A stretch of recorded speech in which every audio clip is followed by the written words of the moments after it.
വീഡിയോയിലേക്ക് നമ്മൾ കമ്മ്യൂണിക്കേറ്റ് ചെയ്തിട്ടുണ്ടായിരുന്നു ആപ്റ്റിറ്റ്യൂഡ് റൗണ്ട് എങ്ങനെയാണ് ക്രാക്ക് ചെയ്യേണ്ടത്, അതിലേക്ക് എത്ര ടൈപ്സ് ആണ് ഉള്ളത് എന്നൊക്കെ പറഞ്ഞിട്ട്, quantitative aptitude, then logical reasoning and verbal ability എന്നൊക്കെ പറഞ്ഞിട്ട്.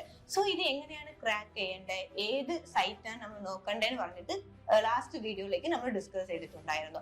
സോ ആ വീഡിയോയിലേക്ക് നമ്മൾ ഡിസ്കസ് ചെയ്തതുപോലെ തന്നെ നമ്മൾ എല്ലാവരും ഫോർമുലയൊക്കെ പഠിച്ചു. ഏത് പ്രോബ്ലം തന്നാലും സോൾവ് ചെയ്യാനുള്ള കപ്പാസിറ്റി നമ്മളുടെ അകത്ത് ഉണ്ടെന്ന് വെച്ചോ, നമുക്കൊരു ആപ്റ്റിറ്റ്യൂഡ് റൗണ്ട് സക്സസ്ഫുൾ ആയിട്ട് കംപ്ലീറ്റ് ചെയ്യാൻ പറ്റുമെന്ന് ചോദിച്ചു കഴിഞ്ഞെങ്കിൽ എന്റെ ആൻസർ നോ ആണ്. ബിക്കോസ് എന്തുകൊണ്ടാണ് മാം പറഞ്ഞത് എല്ലാം ചെയ്തല്ലോ, എന്തുകൊണ്ടാണ് നോ പറയുന്നതെന്നൊക്കെ പറഞ്ഞു കഴിഞ്ഞെങ്കിൽ, ഒരു ആപ്റ്റിറ്റ്യൂഡ് റൗണ്ട് എന്ന് പറയുന്നത് പർട്ടിക്കുലർ ടൈമിലേക്ക് നമുക്ക് സോൾവ് ചെയ്യണം. നമ്മളിപ്പോ പ്രാക്ടീസ് ഒക്കെ ചെയ്യുന്ന സമയത്ത് നമ്മൾ എങ്ങനെയാണ് പ്രാക്ടീസ് ചെയ്യുന്നത്, ഒരു പ്രോബ്ലം എടുക്കും, അതിലേക്ക് എത്ര ടൈം വേണമെങ്കിൽ നമ്മൾ ഇൻവെസ്റ്റ് ചെയ്തിട്ട് സോൾവ് ചെയ്യും. അങ്ങനെ നമുക്ക് ആപ്റ്റിറ്റ്യൂഡ് റൗണ്ടിലേക്ക് സോൾവ് ചെയ്യാൻ പറ്റത്തില്ല. അവർ ഒരു പർട്ടിക്കുലർ ടൈം, അതായത് ഒരു 60 സെക്കൻഡ്സ് ആർ 30 സെക്കൻഡ് 45 സെക്കൻഡ്സ് എന്ന് പറഞ്ഞിട്ട് ഒരു പ്രോഗ്രാം കംപ്ലീറ്റ് ചെയ്യാട്ട് അത്ര സെക്കൻഡ്സേ അവർ തരത്തുള്ളൂ.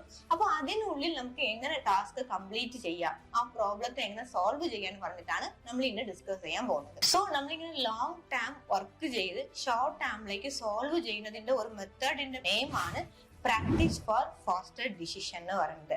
നമ്മൾ ഫാസ്റ്റ് ആയിട്ട് സോൾവ് ചെയ്യാൻ പഠിക്കണം. ഇത് എങ്ങനെ ചെയ്യാം, ഞാൻ ഓൾറെഡി പറഞ്ഞതുപോലെ തന്നെ ലോങ് ടേം ആയിട്ട് വർക്ക്ഔട്ട് ചെയ്യാം. ലോങ് ടേം ആയിട്ട് വർക്ക്ഔട്ട് ചെയ്യുന്ന സമയത്ത് തന്നെ നമ്മളുടെ മിക്കപ്പോഴും നമ്മളുടെ സോഫ്റ്റ്വെയർ എക്സാം ഇതിലെയാണ് കണ്ടക്ട് ചെയ്യുന്നത്. എല്ലാം പ്രീ ഡിഫൈൻ ആയിട്ട് അവർ ഒരു സോഫ്റ്റ്വെയർ, അതായത് ഒരു ആപ്ലിക്കേഷനിലാണ് കണ്ടക്ട് ചെയ്യുന്നത്. അതിൽ തന്നെ പ്രീ ഡിഫൈൻ ആയിട്ട് അവർ എന്ത് ചെയ്തിട്ടുണ്ടാവും, ടൈമിംഗ് ഒക്കെ അലോക്കേറ്റ് ചെയ്ത് വെച്ചിട്ടുണ്ടാവും. ഒരു പ്രോബ്ലം എത്ര സെക്കൻഡ്സിനുള്ളിൽ സോൾവ് ചെയ്യണം, അങ്ങനെ സോൾവ് ചെയ്തിട്ടില്ലെങ്കിൽ സ്കിപ്പായി നെക്സ്റ്റ് പ്രോബ്ലത്തിലേക്ക് പോകും. സോ ഇങ്ങനത്തെ പ്രോബ്ലംസ് ഒക്കെ നമുക്ക് ഒരു ആപ്റ്റിറ്റ്യൂഡ് റൗണ്ടിലേക്ക് പോയിട്ട് ഈസി ആയിട്ട് ക്രാക്ക് ചെയ്യണമെങ്കിൽ നമ്മൾ അതിന് മുന്നിൽ തന്നെ കുറെ മോക്ക് ഇന്റർവ്യൂസ് ഒക്കെ അറ്റൻഡ് ചെയ്യണം. അത് എങ്ങനെ അറ്റൻഡ് ചെയ്യുക, നമ്മുടെ ഞാൻ ഓൾറെഡി ഇൻട്രൊഡ്യൂസ് ചെയ്ത ഇന്ത്യ ബിക്സ് എന്ന് പറഞ്ഞ ആപ്പിൽ തന്നെ കുറെ മോക്ക് ഇന്റർവ്യൂസ് ഫ്രീ ആയിട്ട് അറ്റൻഡ് ചെയ്യാൻ പറ്റും.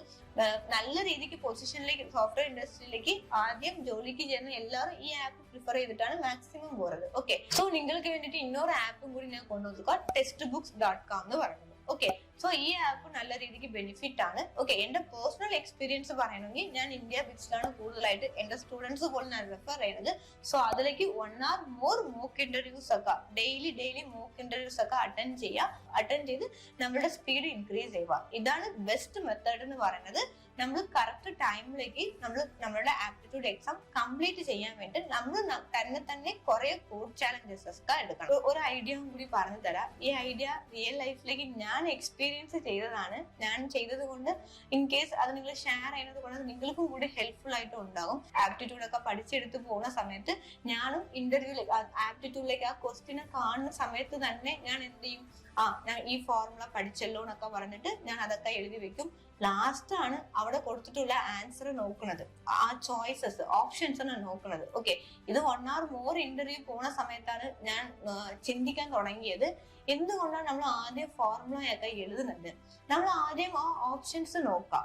ഓക്കെ, ഇത് ഫില്ലിംഗ് ദ ബ്ലാങ്ക്സ് ഒന്നും ഇല്ലല്ലോ, നീ ആയിട്ട് ചിന്തിച്ച് അതിനുള്ള ആൻസർ എഴുതാൻ വേണ്ടിട്ട് ആൾറെഡി ഒരു ഓപ്ഷൻസ് തന്നിട്ടുണ്ട്. സോ നിന്റെ ഓപ്ഷൻസ് എന്ന് പറഞ്ഞത് ഈ 4 ഓപ്ഷൻസിലേക്ക് ഒന്ന് തന്നെ.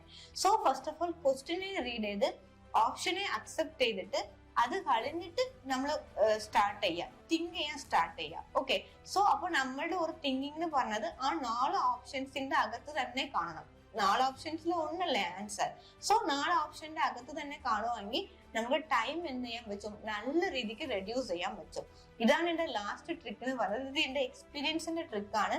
കുറച്ച് ഇന്റർവ്യൂസ് ഒക്കെ പോയി കഴിഞ്ഞിട്ട് എനിക്ക് കിട്ടിയ ഒരു എക്സ്പീരിയൻസ് ആണ്. അതും കൂടി ഞാൻ ലാസ്റ്റ് ഷെയർ ചെയ്തിട്ടുള്ളൂ. Thanks for watching.